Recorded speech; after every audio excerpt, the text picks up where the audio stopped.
Hello and good afternoon. I'm coming back. We're going to pick up with the Constitution again, make our way through this. We had left off with first of all, these videos are for informational and educational purposes only. They are intended for anyone who is interested in this content. I'm coming to you talking about the corruption that's at the top of an organization that I am part of, the United House of Prayer for All People. And I'm currently making my way through our Constitution to make the members aware of how the law works, and anybody else who's interested in understanding how the law that governs our organization is supposed to work. I say supposed to because our leaders have not been following our law, and currently, as it stands, we're dealing with a leadership that has gone completely rogue in that they are ignoring the law. After I have served notice to the Secretary of the General Assembly, who is supposed to serve notice to the CEO of the organization, our current bishop, Bishop A.D. Cunningham. That said, I left off in the Constitution in Article 5 concerning the General Assembly. I'd spoken about Section 4 and Section 6, 4, 5, and 6, rather, pertaining to the Secretary and the Assistant Secretary of the General Assembly. The Secretary is to be the General Assembly Secretary, as we read in the last video, for the period of 1 year. He is elected in each and every General Assembly, which is held annually. That said, the reason why, once again, the General Assembly Secretary is to remain such for the period of a year is because throughout that year, not just for the purposes of collecting, gathering, going over proposals, but in the event that there's a problem, in the event that somebody, such as myself, sends in a notification of violations, allegations against the bishop. The Secretary of the General Assembly is supposed to be a type of sheriff, if you will. He is to be the in-between person. He is the chair of the board of directors whenever we're in a meeting.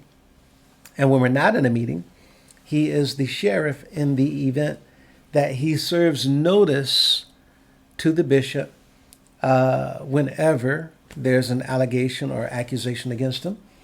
Or he can simply approach the bishop to talk to him about those accusations or allegations, or conversations pertaining to some sort of problem that may not be too serious. However, it is the Secretary of the General Assembly's responsibility to approach as well as serve again and put him on notice that his powers as bishop is suspended. Therefore, the General Assembly Secretary is really almost as powerful as the bishop is, in the sense that he has the ability of, like I said, keeping a bishop in line and in check, making sure that they don't get too big-headed and they're not doing things that they should not be doing. And the General Assembly Secretary actually has at all times the authority to call the bishop into question and to even kind of silence him, like a sergeant at arms would do in an auxiliary when they suspend the bishop's powers if there's allegations brought against them, and then a need to have them come forward in a trial so that they can be tried and prove themselves innocent or be proven guilty and thus removed from the bishop's office. As I played in the recording pertaining to the bishop's comments in one of his so-called sermons about being the chief or the good shepherd. Said that he was not hired, so he can't be fired. I also said that as a result of him saying that, this is pretty much allowing the members to understand that in his mind he was not hired, at least in the sense that he was referring to other institutions and their hiring process for their pastors or their leaders, so on and so forth. However, by suggesting that he wasn't hired, it's because, truth be told, he knows that the people did not select him. He was chosen a while back to be preparing himself to be the next bishop. The General Council, they've had meetings, and they were told to prepare yourselves. He's going to be your next bishop. So there's this orchestration that takes place in front of the organization where they're kind of, playing a role in front of everyone, but it's pretty much a skit. We have skits that we do throughout the year called displays. Those displays are to be a type of skit, but you're taking the scripture and you're kind of acting it out with music and individuals that are portraying the characters of the scripture, or even to do subtle movements as through a form of art, the scriptures acted out. Anyway, the councils got their own script going where they're conducting themselves, making it look like everything they're doing is by the book, by the law, and oh yeah, let us clap our hands for our newly elected bishop, when they know for a fact that he was made up. He was put in the seat. Again, we're going to be coming back to that. But I do recall some other recordings where immediately after he accepted the title of bishop, where he was sharing with members in the organization as he traveled, that I already knew who I was. It just wasn't time yet. He's making comments like that. I knew for a while and blah, blah, blah. Well, of course, you knew what he was because he had been selected and it had been told to him that he's going to be pretty much preparing himself for the seat, for the office of the bishophood. Anyway, that's why the secretary, remember we left off in section 4, section 5, section 6, is to be the secretary for a year because he has the authority to keep an eye on the bishop for that year. In the event that the members of the General Assembly the following year does not like his performance, then they get to vote him out as the General Assembly secretary and the assistant and get somebody else and another assistant. That itself is coming up in the General Assembly because the secretary that we currently have, as well as the assistant secretary, has failed the organization. They failed to do their job. They failed to keep their responsibility by serving the bishop notification of the list of violations that he's being charged with, and they have failed to put him on notice that his powers are suspended. That's just a technicality. However, once the bishop, just like anybody else, comes into the knowledge of the fact that you have charges pending against you, you're supposed to cease all activity. You should take it upon yourself to go to the magistrate, the court's office, the county clerk, whoever, in order to look into those charges so that you can get them verified, as well as rectified or resolved. You don't want things lingering over your head.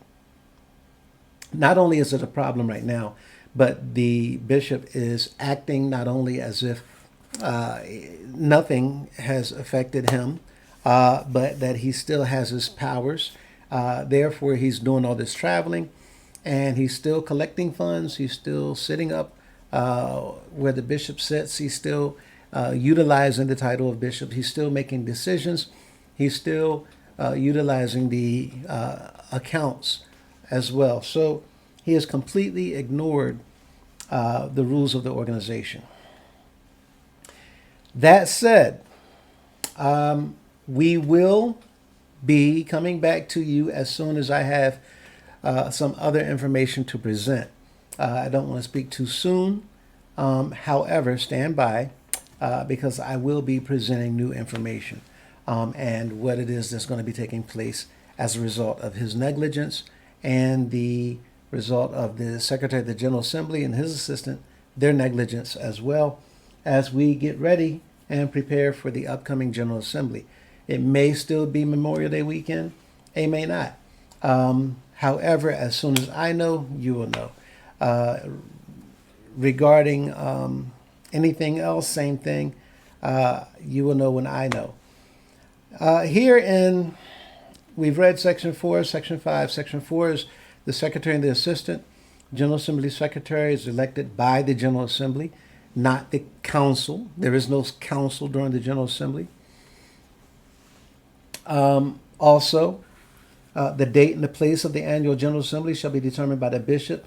Remember, I said I believe that that's one of those amendments that the bishop changed. I don't know which, because it's giving him more power. And anytime you see the bishop is going to do this, the bishop going to do that, you can rest a dime to a dozen that bishop gave himself that power. It makes no sense for the bishop to be making up the date and the time of the General Assembly. And then you see in Section 6 that notice shall be given each congregation by the Secretary of the General Assembly. It makes no sense. So the bishop going to decide when and where, and then the secretary got to send out notices. No, that's like micromanagement. And you won't find a CEO anywhere that has that authority or that ability or responsibility. So Section 7, let's move on. Each representative to the General Assembly shall be duly elected annually by the congregations and be so certified in writing by the secretary of said congregation and pastor to the Secretary of the General Assembly and the Credentials Committee. An elected representative must be at least 16 years of age and a faithful and dedicated member of the House of Prayer for 3 consecutive years. So, just like the General Assembly Secretary and his assistant, each delegate, not the ministers, not the elders, but each delegate. Now, some of you may be saying, well, the elders now are supposed to have a credential because the bishop just changed it. And now, according to the 2022-23 Constitution, it says elders with credentials. But remember, I'm challenging all of those 46 changes that was made in 2022 by Bishop Bailey. They're all illegal, making them null and void. Bishop Cunningham added another amendment last year, 2024. I'm challenging that as well. It's null and void. And then I'm challenging other parts of the 2009 that I have, because we know that same thing. There's additions in there that were illegal. And by illegal, I mean that the General Assembly, the members thereof that compose the General Assembly, did not discuss, deliberate, or talk about amendments / proposals that have been passed up to the General Assembly from the local houses. Every single time they were just brought to the General Assembly, y'all going to talk about this and we're going to vote on this. And if they were read to the congregations, for the most part, they were not voted on by the congregations. Every proposal, remember, or amendment is supposed to be discussed one at a time, given the opportunity to the members to shoot them down or to pass them on individually one at a time. Those 46 amendments in 2022, the people did not have the opportunity to pick which ones they might like. They didn't even understand what the amendments were about. If they did, then they certainly would not have voted to have them adopted. But that does not matter, because this was all a deception, with the fact that the bishop, his Constitution Revision Committee, also illegal, they had already had books printed up. Bishop Cunningham, at the time, Apostle Cunningham, knew that the books was sitting up there waiting to be sold with false information in it, false information stating that the General Assembly had not only conversation pertaining to these amendments, but that the amendments went through due process and the General Assembly agreed and voted on and approved of them. It's a lie if the books are sitting up there and they've been ready to be sold days and weeks before the members of the General Assembly even arrive to the city. So even if you do put it to a vote, it does not negate what has already been done. It does not take away what you've already done deceivingly to defraud the organization.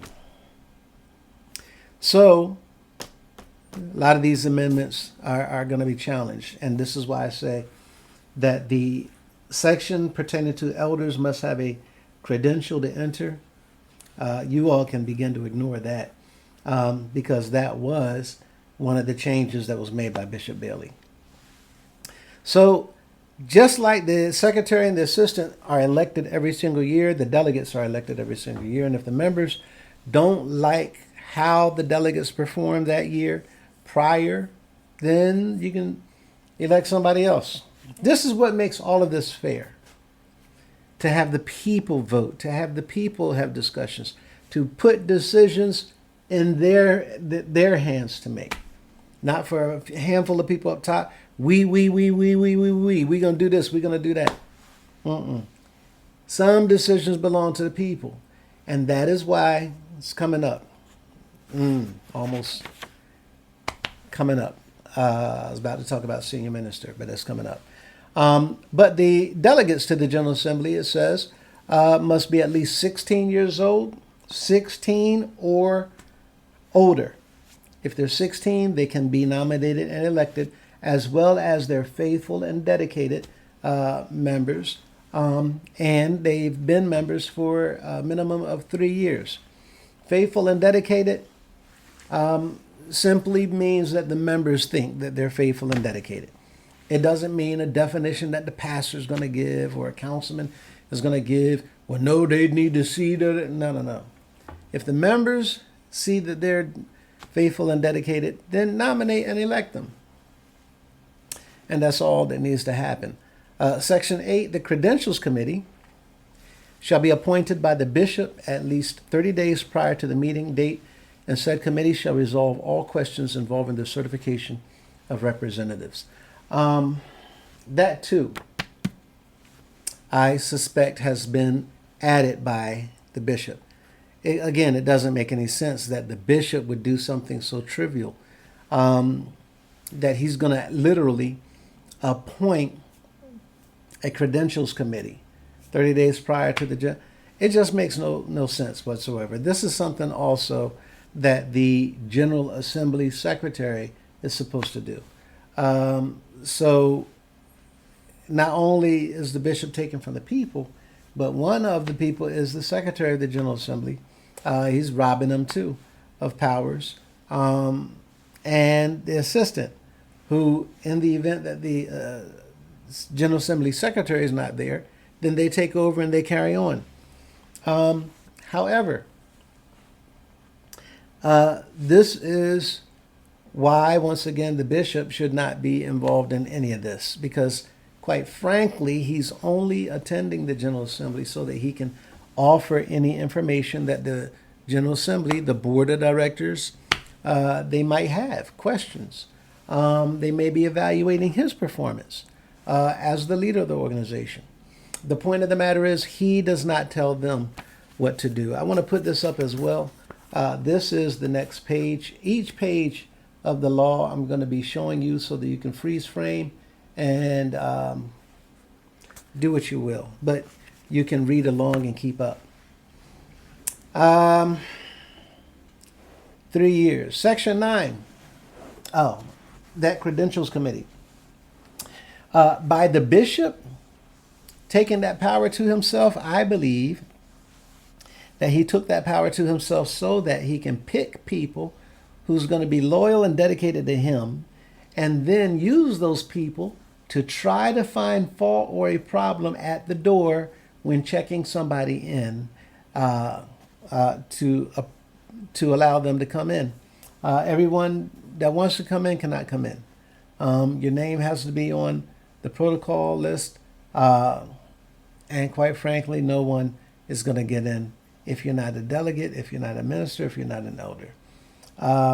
By that same estimation, other people in the bishop's entourage was not supposed to be let into the General Assembly either. Therefore, every single time they brought anybody that was not elected by the people, anytime they brought anybody that was not nominated and sent there by their local congregations, if they're not an elder, if they're not a minister, they're not supposed to be in the General Assembly. The bishop's wives are not supposed to be in the General Assembly. The bishop's children are not supposed to be in the General Assembly. The bishop's lawyer, well, the bishop doesn't have a lawyer. The organization has lawyers to represent the organization. However, the lawyers for the organization has literally been representing the bishop while also taking advantage of the organization. So that said, you can completely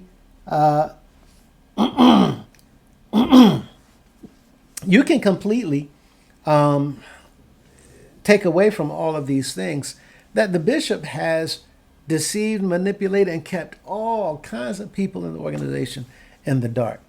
But it's not just him, it's the one over him.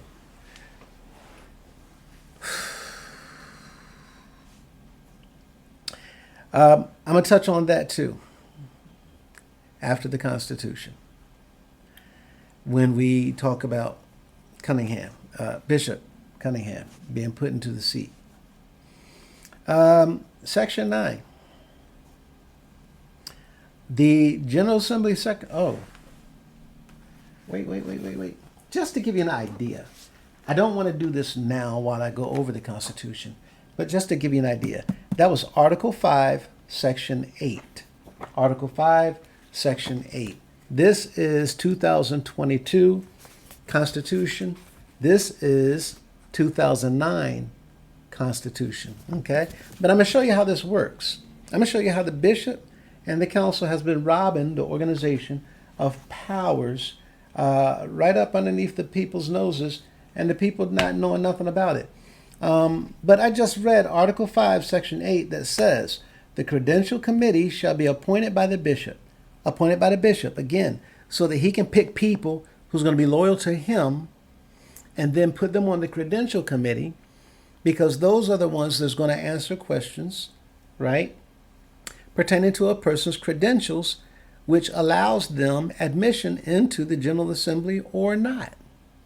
Now, they're supposed to answer questions. It's bad enough that he's saying, I'm going to pick those people who's going to answer their questions.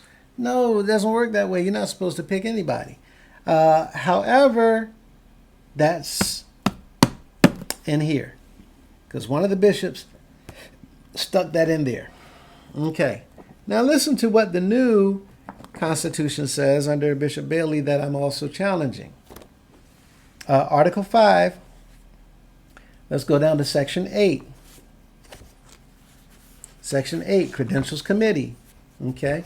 Here, Section 8. Now, see here. It doesn't say that the Credentials Committee shall resolve all questions involving the certification of representatives anymore. It doesn't say they're going to resolve anything.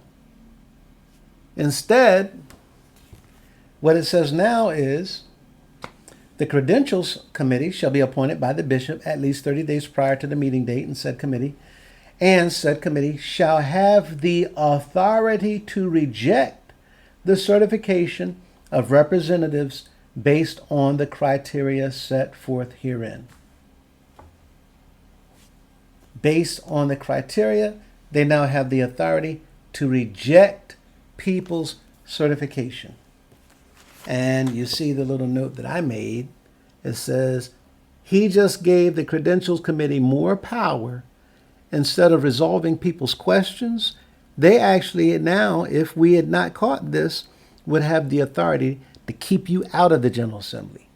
If they feel that you didn't have the certification or the requirements or the the credentials, or even if you had all of those things. However, since the law says you had to be a faithful member, they can argue and say, well, yeah, you do have all those things. However, we find that you're not the faithful member. You cannot come in. And that's all they got to do. And if anybody kick up sand about it, they can say, yeah, but the law says that they need to be a faithful member. And everybody know this is not a faithful member. That's how they take more power. And without you knowing anything about it, well, they did read it in the General Assembly and I heard them read. It means nothing. You all, some of you have been reading this Constitution for years. You haven't been studying it, you've just been reading it, and still don't understand what's in it. So unless you hear something read out loud, unless you hear somebody talk about it, teach about it, you're not going to understand it. Okay? So here, again, instead of answering questions, resolving questions, they now have the authority to reject the certification. You know, answer no questions, just reject them, keep them out of the General Assembly, which was slick. Because the fewer the people in the General Assembly, the higher the chances of controlling them. It's very, very, very slick. Let's go on. Section 9. The General Assembly shall have on 2/3 vote authority to A, amend the Constitution and bylaws, B, whenever a vacancy occurs in the office of the bishop, to fill this vacancy from among the regular ministers of this organization of the same faith and order. C, they will have the authority to try and remove for cause the bishop, pursuant to Article 7 of this Constitution and bylaws. The General Assembly is the only people that can do that. The only people that can make a bishop. The only people that can try and remove a bishop. They are the only ones. At this time, it's 27 minutes. I'm going to come back and we're going to get into Section 9 in the next video. I don't want to go too far into this video. So we'll see you in the next video.